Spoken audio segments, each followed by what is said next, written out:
देश दुनिया की तमाम खबरों के साथ एक बार फिर हाजिर है। आईसीसी विमेंस वर्ल्ड कप 2025 जीतने वाली क्रांति गौड़ पहुंची ब्रह्मा कुमारी सेवा केंद्र। छतरपुर के घुआरा स्थित ब्रह्मा कुमारी सेवा केंद्र में भारतीय महिला क्रिकेट टीम की आईसीसी विमेंस वर्ल्ड कप 2025 जीतने वाली क्रांति गौड़ का आत्मीय स्वागत किया गया। सेवा केंद्र प्रभारी बीके नीतू, बीके रूपा, बीके रीना, बीके दीपा सहित बहनों ने उनका सम्मानपूर्वक अभिनंदन किया। बहनों से बातचीत में क्रांति ने बताया कि पहली बार छतरपुर स्थित ब्रह्मा कुमारी सेवा केंद्र आने पर बीके शैलजा ने उन्हें मेडिटेशन का मार्गदर्शन दिया, जो आगे चलकर उनके खेल और जीवन दोनों में बेहद सहायक रहा। विश्व कप जीतने के बाद महामहिम राष्ट्रपति, प्रधानमंत्री, मुख्यमंत्री से मिलने का अवसर मिला। उन सभी के जीवन का अभिन्न अंग मेडिटेशन और योगा है। उन्होंने कहा कि मेडिटेशन न केवल खिलाड़ियों के लिए बल्कि आम जनमानस के लिए आवश्यक है, जिससे वह तनाव रहित जीवन जी सकते हैं। मैं वर्ल्ड कप में जाने से पहले मैं शैलजा दीदी जी से भी मिली थी। मैं छतरपुर आश्रम गई थी, मैं उनसे मिली। उन्होंने भी मुझे मेडिटेशन योगा के बारे में बताया। और जैसा कि बोला जाए, हमारे भारत की जो प्रेसिडेंट मैम है और सीएम सर है, पीएम सर है, जिनसे भी मैं मिली हूँ, सब ने यही बताया। सबकी शुरुआत होती है, दिन की शुरुआत ही योगा मेडिटेशन से होती है। बोला जाए क्योंकि 7 बार चैंपियन रह चुकी है ऑस्ट्रेलिया, और हमारा उनसे मैच था और हमारी प्रैक्टिस नहीं हो पा रही है, तो हमें भी सबका दिमाग मतलब सब इधर उधर का ही सोच रहे थे कि क्या होगा मैच का। तो सर ने हमें मेडिटेशन कराया था। तो हमारा मेडिटेशन तो 45 मिनट्स का हुआ था। उस मेडिटेशन के बाद जो हमें फील हुआ, ना कोई स्ट्रेस, ना कोई टेंशन, कोई भी चीज मतलब दिमाग में नहीं आ रही थी। सिर्फ चीज ये आ रही थी कि सब जो होगा सब अच्छा होगा। और हम लोग उसके दूसरे दिन हम लोग सेमीफाइनल भी जीते और फिर हम लोग फाइनल भी जीते। तो मुझे ऐसा लगता है मेडिटेशन योगा सिर्फ प्लेयर्स को नहीं, जो घर में भी लोग रहते हैं उनको भी करना चाहिए। गौरतलब है कि क्रांति गौड़, जिन्होंने 11 मई 2025 को श्रीलंका के खिलाफ अपने पहले वनडे से अंतर्राष्ट्रीय करियर की शुरुआत की थी, 2 नवंबर 2025 को दक्षिण अफ्रीका पर जीत दर्ज कर विश्व चैंपियन बनी भारतीय टीम का हिस्सा रही। माइक्रोसॉफ्ट एशिया पैसिफिक लीडर्स की शांति सरोवर में अनोखी रिट्रीट। माइक्रोसॉफ्ट एशिया पैसिफिक क्षेत्र के देश प्रमुखों ने हैदराबाद स्थित ब्रह्मा कुमारीज के शांति सरोवर रिट्रीट सेंटर का दौरा कर रचनात्मक एवं प्रेरणादायी पीस रिट्रीट का अनुभव किया। यह यात्रा आत्मिक ऊर्जा, चिंतन और प्रकृति के निकटता से भरपूर रही, जिसने प्रतिभागियों के भीतर गहरे स्तर पर नवचेतना जगाई। रिट्रीट की शुरुआत बीके बाला द्वारा डिजिटल वेलनेस पर एक ज्ञानवर्धक सत्र से हुई, जिसमें प्रतिभागियों ने तकनीक के सहज उपयोग और उनके मानसिक स्वास्थ्य पर प्रभाव को समझा। इसके बाद बीके वसंत के निर्देशन में मेडिटेशन सत्र आयोजित हुआ, जिसने सभी को आंतरिक शांति का अनुभव कराया। सरोवर की हरियाली से आच्छादित प्राकृतिक सुंदरता के बीच एक मनमोहक इको वॉक भी कराई गई। अनुभवों की यह श्रृंखला यही नहीं रुकी। अतिथियों ने यौगिक खेती का अवलोकन किया, फलदार पौधों का रोपण किया और गौशाला में गायों को चारा खिलाकर आध्यात्मिक वातावरण में सरलता और आनंद का स्पर्श महसूस किया।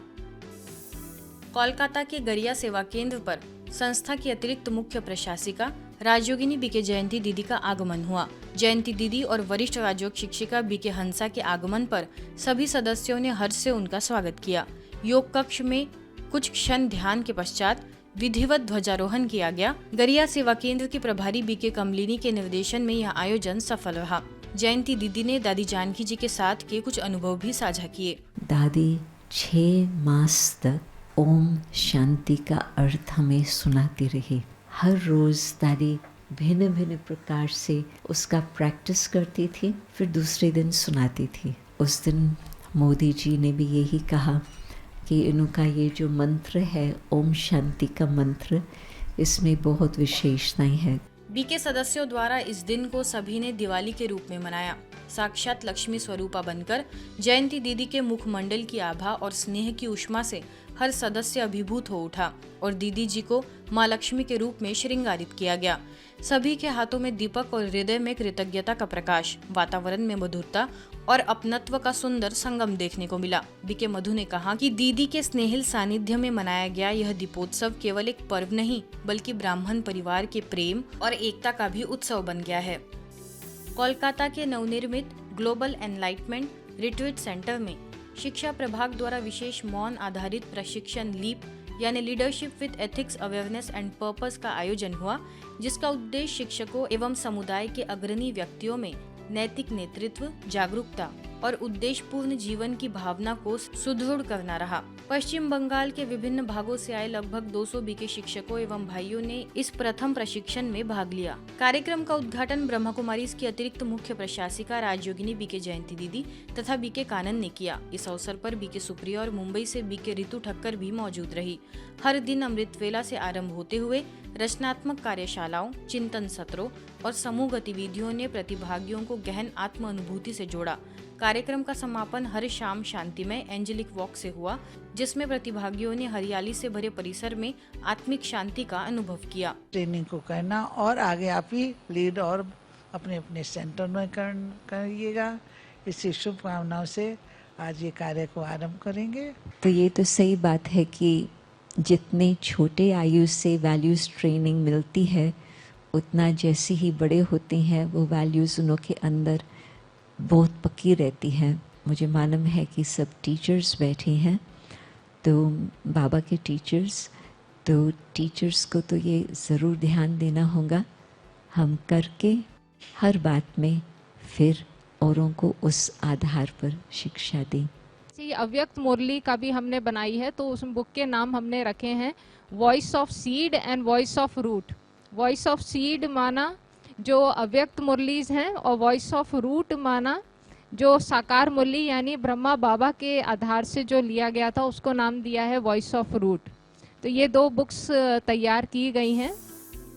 दुर्ग स्थित ब्रह्मा कुमारीज के आनंद सरोवर के शांत वातावरण में आध्यात्मिक समागम का स्नेहमय और प्रेरणादायी आयोजन हुआ।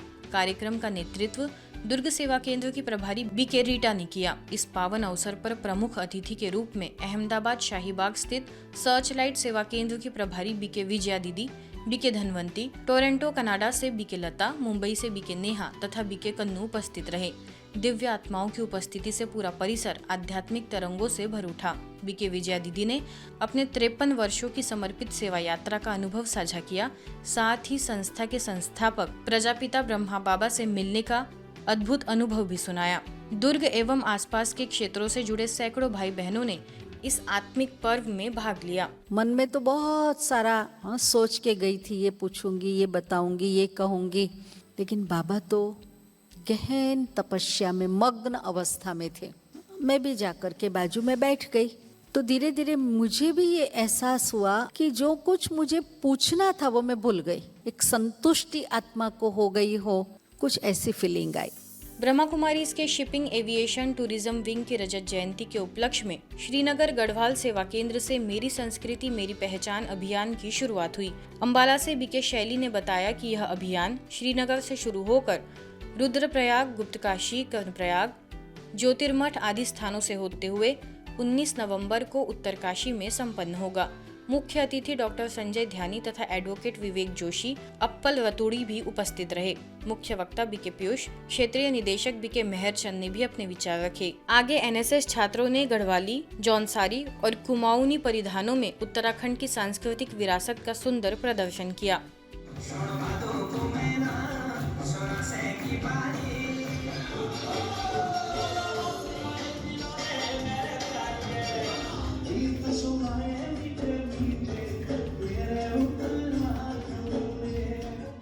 विश्वविद्यालय द्वारा आयोजित स्थापना दिवस समारोह में उत्तराखंड विश्वविद्यालय द्वारा आयोजित स्थापना दिवस समारोह में बीके पीयूष ने युवाओं को नशे से दूर रहने और राजयोग अपनाने की प्रेरणाएं दी।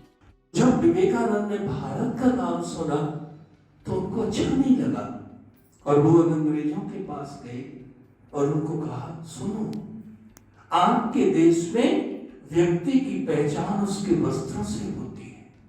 In your country people are known by the clothes they wear, लेकिन मेरे देश में व्यक्ति की पहचान उसके चरित्र से होती है।